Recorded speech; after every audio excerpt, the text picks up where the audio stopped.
Inilah Injil suci menurut Santo Matius.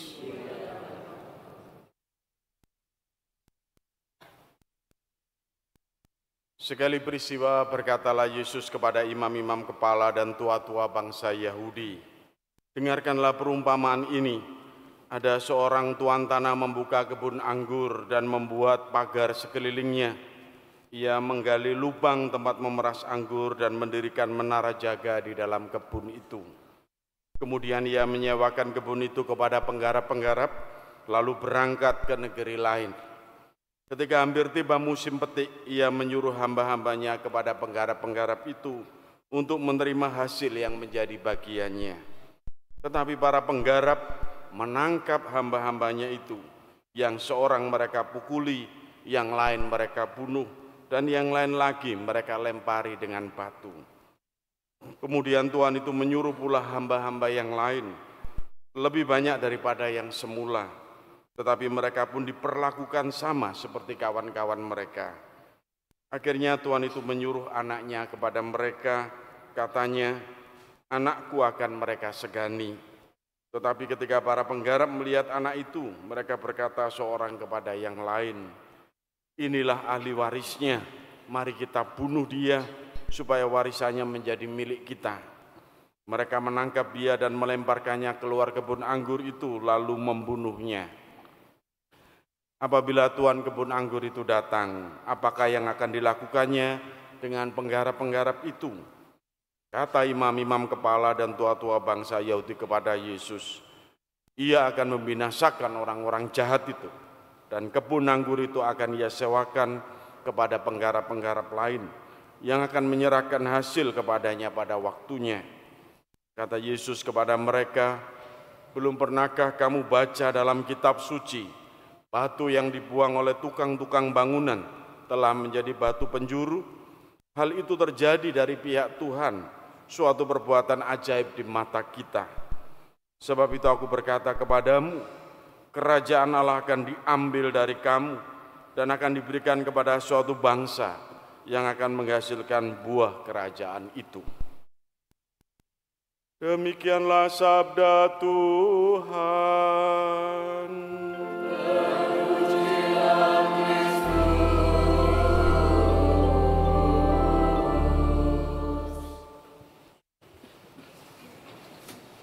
Ibu bapak, saudara-saudari, anak-anakku yang terkasih dalam Kristus,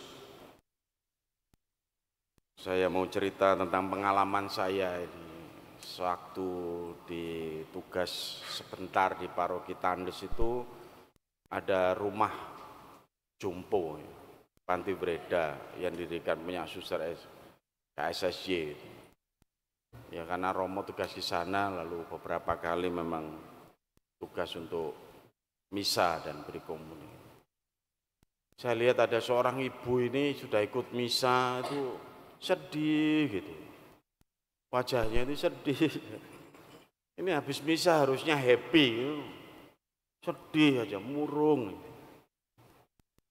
Saya datangi, "Kok sedih, Bu?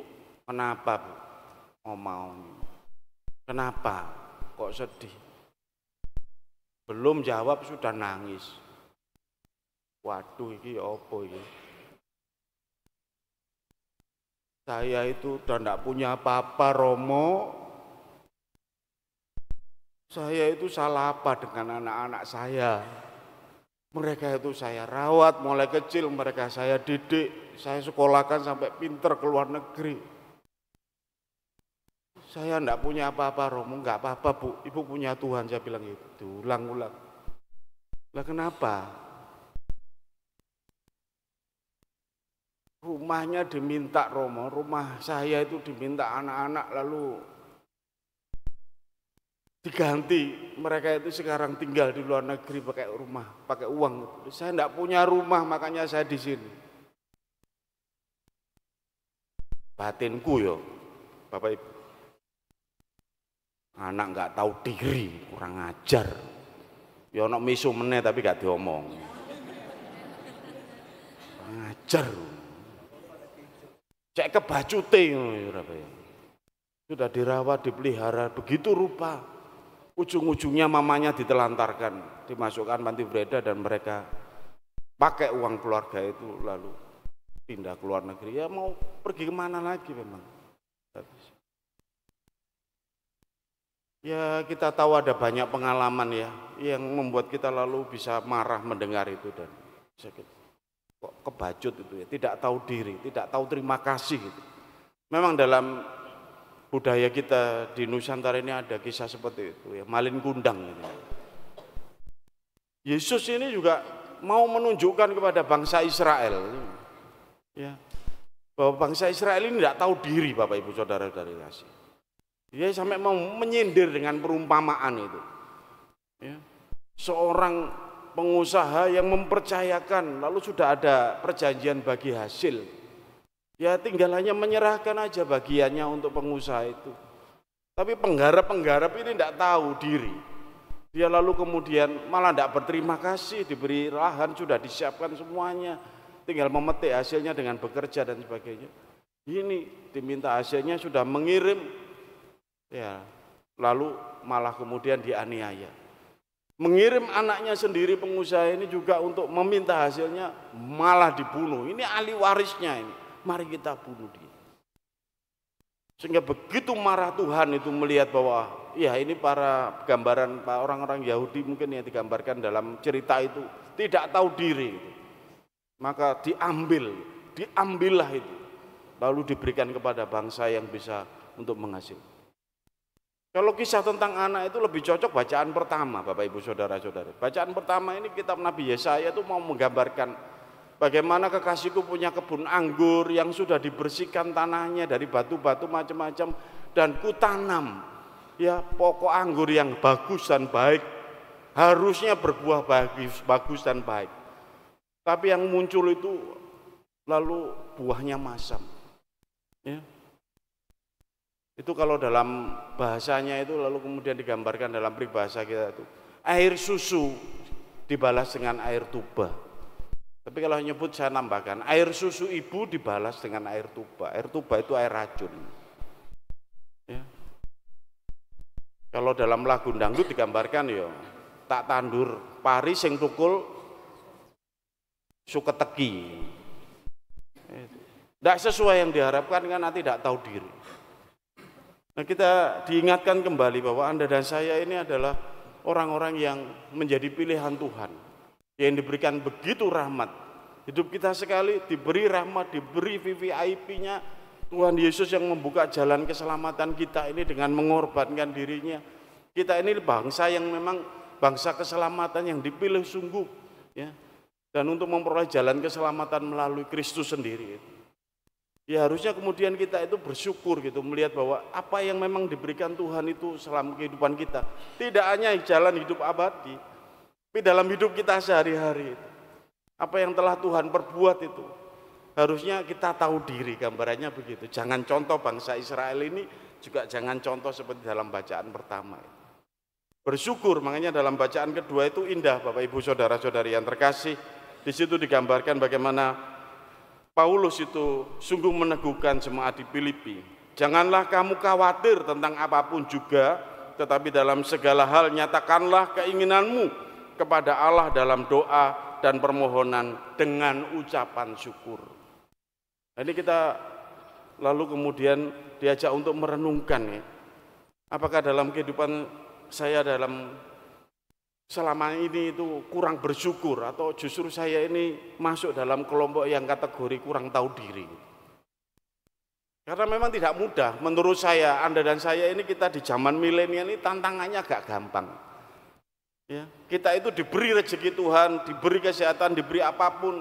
Menurut saya contohnya aja Anda dan saya ini kan statusnya pernah saya khotbahkan itu. Ya, terhitung dalam status lulus dan lolos.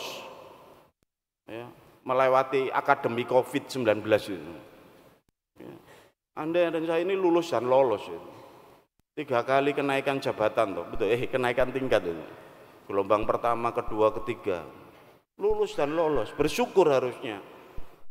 Ya, saya tidak menyebut ya, tapi saya bersyukur sungguh saya diselamatkan. Di kalangan para romo juga demikian juga. Ada yang tidak lulus dan tidak lolos juga. Semua menjadi kekuatan untuk bersyukur. Tapi tantangan milenial kita ini kan tidak mudah bersyukur. Ya, kita itu, Anda dan saya di zaman ini nggak bisa mudah bersyukur, malah merasa selalu kurang kalau Anda lihat dunia medsos. Selalu membanding-bandingkan itu. Yang dimuncul-munculkan itu selalu saja rasa munculnya itu ya, rasa iri. Ini, lu tempat lain kok bagus ya. Ini 3 hari sudah healing, sudah ketemu teman-teman, bersyukur, happy macam-macam. Ya, hari berikutnya setelah selesai pulang healing, temannya lewat WA nunjukin tempat bagus. Loh kok tempat bagus yang ada ya? Jadi tidak bersyukur, merasa kurang. Aduh, aku nggak ke situ. Saat kita mempunyai sesuatu yang baru, yang lain pamer, Anda lalu kemudian merasakan, waduh, kurang ya. Padahal apa yang kita dapatkan itu sungguh menjadi karunia dan rezeki. Itu lebih-lebih yang sederhana, Bapak Ibu Saudara, sehari-hari gitu ya. Tapi kalau melihat sekarang ini juga membanding-bandingkan dengan yang lain, misalnya, saya dulu belum punya anak, harusnya kalau diberi anak-anak, ya saya harus bersyukur. Tapi nek ndelok anake wong liya Romo kok luwih apik-apik dibanding anakku, lho ya apa? Ndak bersyukur. Iku nek bandingkan anak-anak kita. Kalau membandingkan pasangan tambah lebih repot. Iya kan? Melihat pasangan yang lain, ngerti ngono tak ambek ning dhisik mantan gua timbang ambek kowe kan. Enggak bersyukur. Kita ini zaman milenial ini lihat di grup, lihat di TikTok, lihat di enggak mudah bersyukur jadinya. Apa-apa lalu kurang, apa-apa yang sudah dijalani itu ya biasa-biasa, enggak ada artinya.